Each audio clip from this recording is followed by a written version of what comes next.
আসসালামু আলাইকুম, আশা করি আপনারা সবাই ভালো আছেন। আমি প্রেজেন্ট ইনডিফিনিট, প্রেজেন্ট কন্টিনিউয়াস এবং প্রেজেন্ট পারফেক্ট করেছিলাম। আজকে আপনাদের সাথে করব হচ্ছে প্রেজেন্ট পারফেক্ট কন্টিনিউয়াস। তো এক্ষেত্রে স্ট্রাকচার যেটা সেটা আমি লিখে রাখছি এখানে।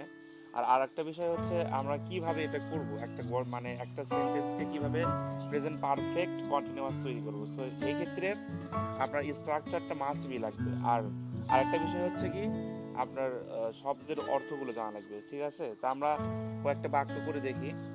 যেমন ধরেন, বালকেরা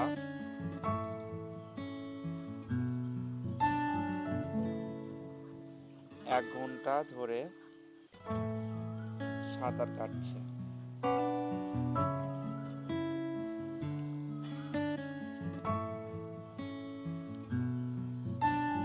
ঠিক আছে, এই হচ্ছে বিষয়। এখন এই টেন্সটাকে আপনাকে প্রেজেন্ট পারফেক্ট কন্টিনিউয়াস টেন্স করতে হবে।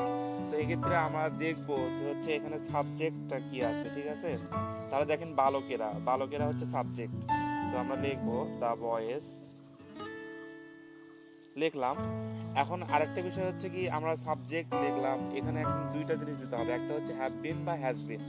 ঠিক আছে, হ্যাভ বিন যখন দেবো সেটা হচ্ছে আপনার যখন সাবজেক্ট যদি থার্ড পার্সন সিঙ্গুলার নাম্বার না হয় তখন হ্যাভ বিন হবে। আর অন্য সব পার্সন মানে সাবজেক্ট যদি থার্ড পার্সন সিঙ্গুলার হয় তখনই আপনার হচ্ছে হ্যাজ বিন হবে, আর অন্য সব পার্সনে হবে হ্যাভ বিন। সো এখানে দা বয়েজ অনেকগুলো আপনার ছেলে মেয়ে মানে বালকেরা আছে, এই ক্ষেত্রে কিন্তু হ্যাভ বিনই হবে। ঠিক আছে, আমরা হ্যাভ বিনই লিখবো, কারণ এটা থার্ড পার্সন সিঙ্গুলার নয়। হ্যাভ বিন লিখছি। এখন সাঁতার কাটছে, একটু মনোযোগ সহকারে দেখতে হবে। সাঁতার কাটছে, আর ইংলিশ হচ্ছে আপনার সুইমিং। সুইমিং লিখলাম। ঠিক আছে, এখন কয় ঘন্টা ধরে করছে, এখানে একটা বিষয় হচ্ছে ধরে যদি বোঝায় তখন কিন্তু ফর নিয়ে আসতে হয়। ঠিক আছে, এফ ও আর, তারপরে কয় ঘন্টা ধরে, 1 ঘন্টা ধরে আমরা লিখলাম 1 আওয়ার বা অ্যান আওয়ার। বিষয়টা কিন্তু খুবই সহজ, আপনাকে একটু মনোযোগ সহকারে দেখতে হবে। এই ক্ষেত্রে আপনার যখন আপনি অ্যাফার্মেটিভ সেন্টেন্সটা করবেন, ঠিক আছে, আমি কিন্তু এটা অ্যাফার্মেটিভ সেন্টেন্স করেছি। যেমন the boys have been swimming for an hour, সে বালকেরা 1 ঘন্টা ধরে সাঁতার কাটছে। তো সব ক্ষেত্রে সেম একই রকম। এটাই যদি আমরা নেগেটিভ করতে চাই, নেগেটিভ করতে গেলে কি করতে হবে? নেগেটিভ করতে গেলে আমরা লিখতে হবে দা বয়েজ, নেগেটিভ অর্থ না, বালকেরা 1 ঘন্টা ধরে সাঁতার কাটছে না। যদি এরকম হয় বাক্যটা, দা বয়েজ, তাহলে কি নট দিতে হবে। ঠিক আছে, have not been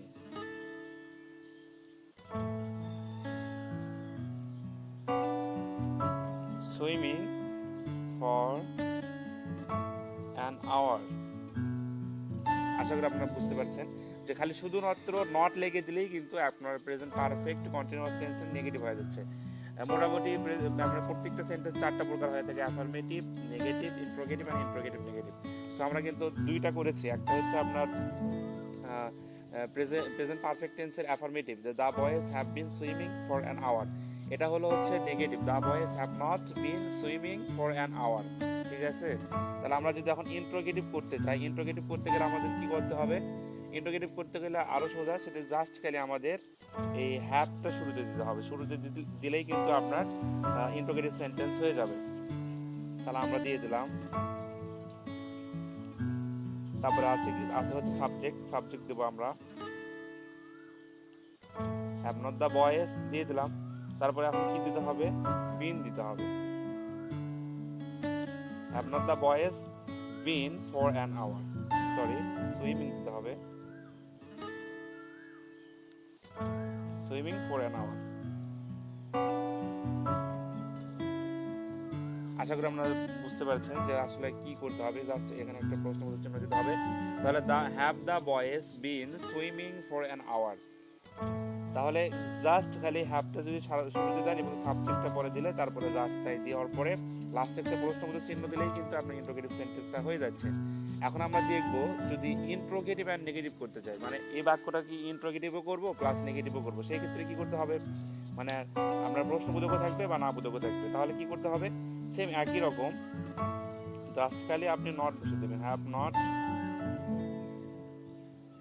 the boys, have not the boys been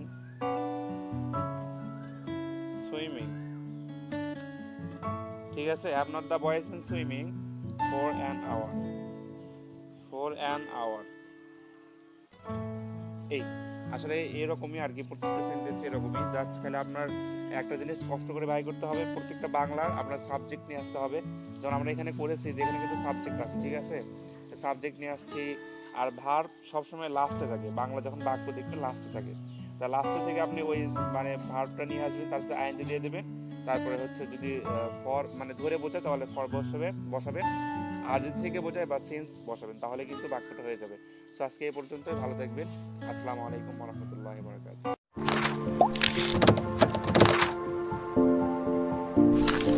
Press the bell icon on the YouTube app and never miss another update.